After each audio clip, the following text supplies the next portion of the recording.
Hi friends, అందరికీ నమస్కారం అండి. Welcome back to my family kitchen vlogs. ఇవాల్టి మన స్పెషల్ రెసిపీ చిక్కుడుగాయ ఫ్రై. ఒక్కో ప్లేస్లో ఒక్కో విధంగా పిలుస్తారండి. ఒక్కో ప్లేస్లో చిక్కుడుగాయ అలాగే మొటిక్కాయ అని పిలుస్తుంటారు కదా. మీ ప్లేస్లో ఏమంటారో కమెంట్ చేసేయండి. ఇలా వీడియోలో చూపించినట్లుగా ఈ సైజులో కట్ చేసుకొని ఒకసారి వాష్ చేసుకున్న తర్వాత కొద్దిగా ఉప్పు వేసుకొని ఉడికించుకోవాలి. 90% కుక్ చేసుకోండి, సరిపోతుంది. ఇలా కుక్ చేసుకున్న తర్వాత స్ట్రైన్ చేసుకోవాలి. ఇప్పుడు కడాయిలో 1 టేబుల్ స్పూన్ ఆయిల్ వేసి హీట్ చేసుకోవాలి. ఆయిల్ బాగా హీట్ అయిన తర్వాత 1 టీ స్పూన్ ఆవాలు, జీలకర్ర, శనగపప్పు వేసి ఎర్రగా వేపుకోవాలి.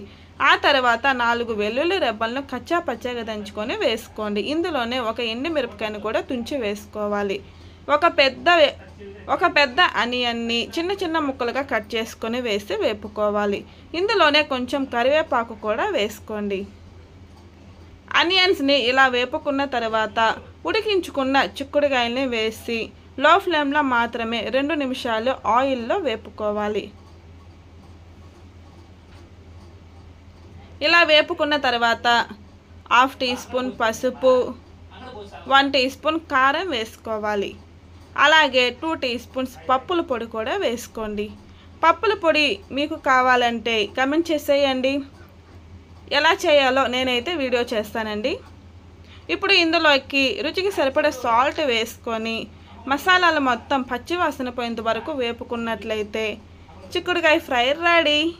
చాలా అంటే చాలా టేస్టీగా ఉంటుందండి. మీరు కూడా ట్రై చేసి ఎలా వచ్చిందో కమెంట్ చేసేయండి. మరిన్ని సింపుల్ రెసిపీస్ కోసం మా ఛానల్ని సబ్స్క్రైబ్ చేసుకోండి, అలాగే ఫాలో అవ్వండి. Thank you.